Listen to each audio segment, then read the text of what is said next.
This tune has been taken from a collection of 53 simple jigs specially selected, arranged or composed by Lindsay Davidson for beginner pipers.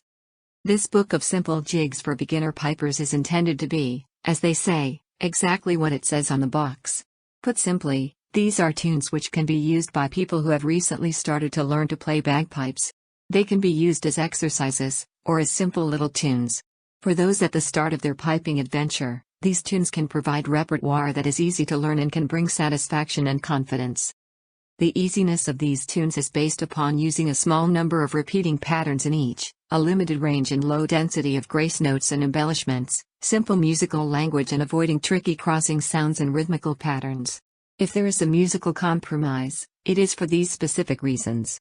This collection should also prove useful to bands seeking an interesting and attractive repertoire as well as soloists seeking a challenge in the satisfaction of playing fast dance music well.